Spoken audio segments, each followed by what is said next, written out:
A jaw lies in the dirt, the color of old ivory. The teeth are still set in the bone, worn flat across the tops, and along the gum line runs a ridge of something darker, hardened, crusted, almost stone itself. Plaque, tartar. The stuff a dentist scrapes off and throws away. This plaque was never scraped.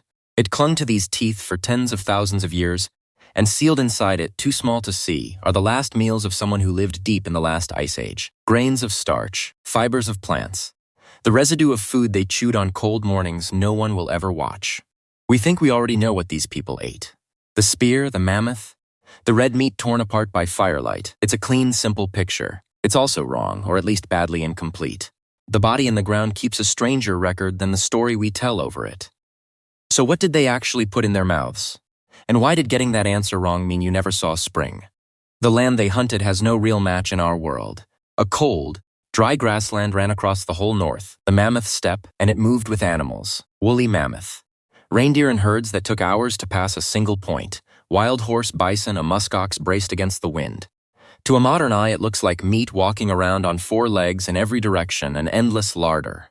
That picture is exactly where we go wrong. The hard part of Ice Age life was almost never finding an animal. A practiced group could run down a horse, turn a line of reindeer, shadow a herd for days and read it like weather. The hard part was what that meat could, and couldn't, do for a body burning itself just to stay. Warm, cold is hungry. Out in deep winter, a person spends calories at a rate that feels almost unfair. The constant shiver, the core straining to hold its heat, warmth bleeding off the face and hands into air far below freezing. You don't simply need food there. You need a staggering amount of it every day or the cold begins to eat you from the inside out. So they ate, meat and then more meat. And here is the part that breaks the familiar story. That alone could still kill them.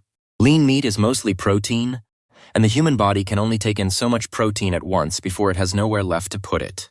Cross that line, too much lean flesh, too little fat or anything else to burn alongside it, and the body starts turning on its own tissue. The liver labors, the kidneys strain. Weakness comes first, then a sick, hollow hunger that more meat only sharpens. People who have lived through it describe filling their stomachs and still feeling like they're wasting away. In the way that counts, they are. Hunters in the far north had a name for it, rabbit starvation. Death by lean meat.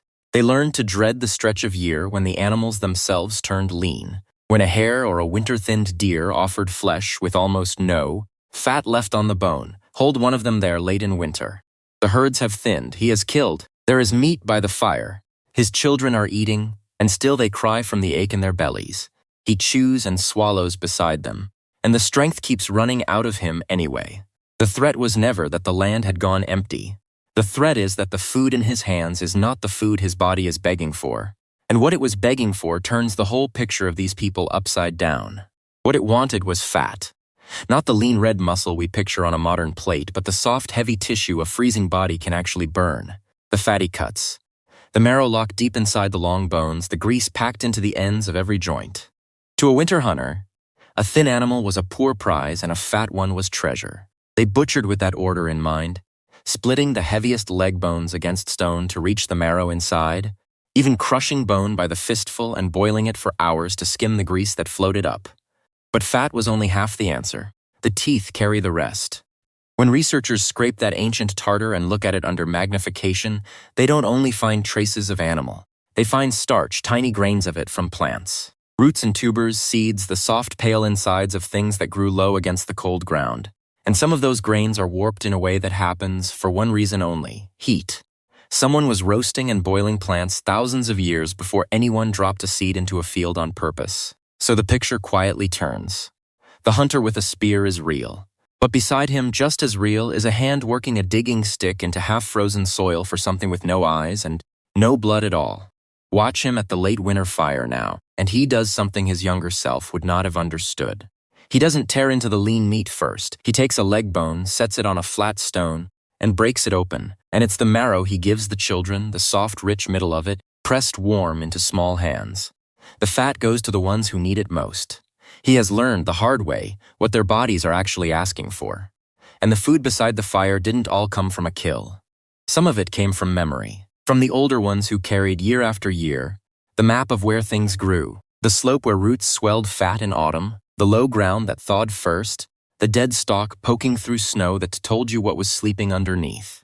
A girl crouches in the cold and digs where she was shown, learning a plant by the shape of last summer's withered stem. This is its own kind of hunting, slower, quieter. Just as much the difference between living and not. None of it is loud. There's no chase here, no spear thrown. Nothing an editor would cut to with music swelling. Just cold hands, a digging stick, and a knowledge of the living world so detailed it can find food in a landscape that looks to us completely empty. And then the Tartar gives up something stranger than food. In a cave in northern Spain, El Cedron, the plaque on Neanderthal teeth held traces of yarrow and chamomile, bitter plants sharp on the tongue, with almost nothing to offer a starving body. No real calories, no reason to choke them down for hunger. So why were they chewing them? The most striking answer is also the simplest. Because bitter plants do something to the body that food does not. They were likely being eaten for relief, for a gut ache, a fever, a wound that wouldn't settle. Not nourishment, something closer to a remedy.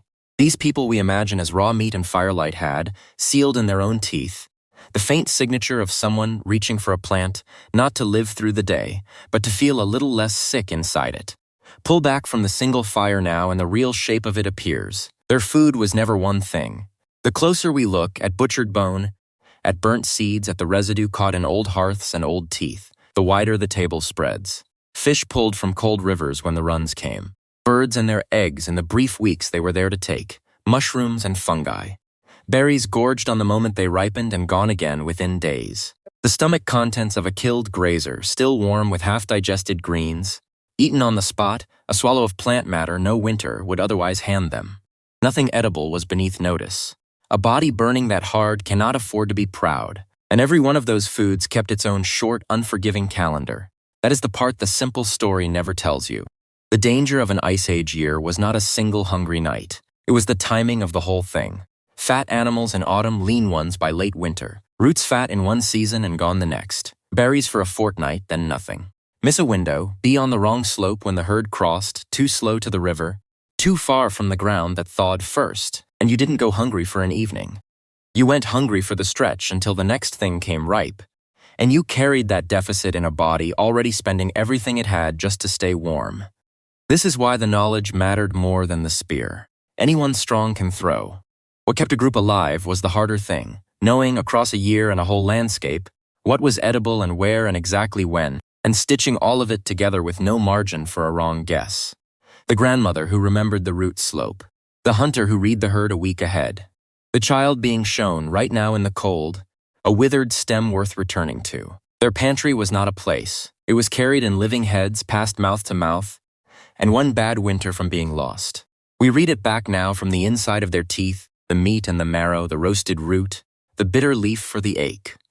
A whole intelligence written in Tartar by people who never knew they were keeping a record at all.